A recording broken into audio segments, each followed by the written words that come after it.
கர்த்தருக்குள் அன்பானவர்களே, அனுதினமும் கிறிஸ்துவுடன் தியான வேளைக்கு உங்களை அன்புடன் அழைக்கிறோம். இன்றைய தியானத்திற்கான வேத வாசிப்பு 2 தீமோத்தேயு 2ஆம் அதிகாரம் வசனங்கள் 24 முதல் 26 வரை. தியானத்திற்கான தலைப்பு உள்ளும் புறமும்.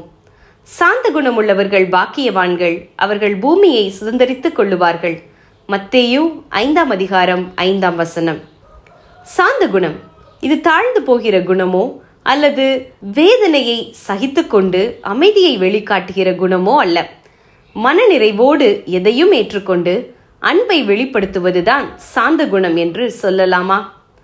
சாந்தமான முகத்தை கொண்ட பலர் முரண்பாடுகள் ஏற்படும் போது வெளிக்காட்டும் முகம் இவர்களா என்று ஆச்சரியப்பட வைக்கும்.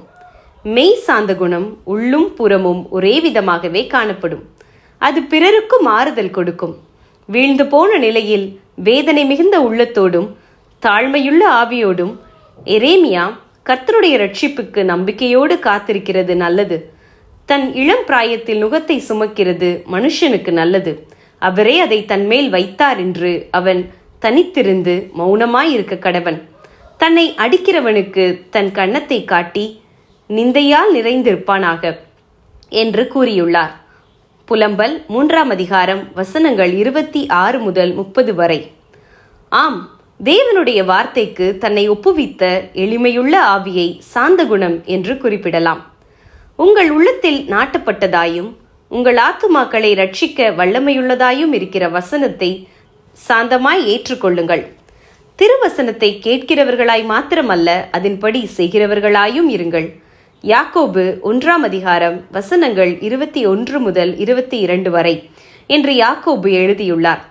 சாந்த குணமுள்ளவர்கள் தேவனுடைய வார்த்தையையே அடிப்படையாக கொண்டு அதன்படி வாழ்வார்கள். அதுவே இவர்களது வாழ்க்கை முறையாகும். அதாவது இவர்கள் வேதம் கூறுகின்ற செய்தியை, போதனையை யாவற்றையும் தெளிவாக அறிந்து அதன்படி தங்கள் வாழ்க்கை பாதையை அமைத்துக் கொள்வார்கள்.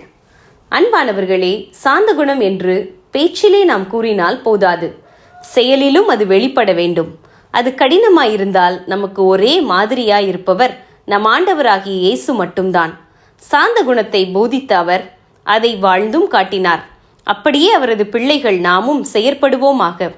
கர்த்தருடைய ஊழியக்காரன் சண்டை பண்ணுகிறவனாயிராமல் எல்லாரிடத்திலும் சாந்தமுள்ளவனும் போதக சமர்த்தனும் தீமையை சகிக்கிறவனுமாயிருக்க வேண்டும். எதிர் பேசுகிறவர்கள் சத்தியத்தை அறியும்படி தேவன் அவர்களுக்கு மனம் திரும்புதலை அருளத்தக்கதாகவும் சாந்தமாய் அவர்களுக்கு உபதேசிக்க வேண்டும். 2 தீமோத்தேயு 2ஆம் அதிகாரம் வசனங்கள் 24 முதல் 26 வரை. இது எல்லா கிறிஸ்தவர்களின் கடமையாகும். ஜெபம் செய்வோமா? அன்பின் பிதாவே, அழியாத அலங்கரிப்பாயிருக்கிற சாந்தமும் அமைதலும் உள்ள ஆவியோடு எங்களது சொல்லிலும் செயலிலும் உமது அன்பை காண்பிக்க எங்களுக்கு உதவி செய்யும். ஆமேன்.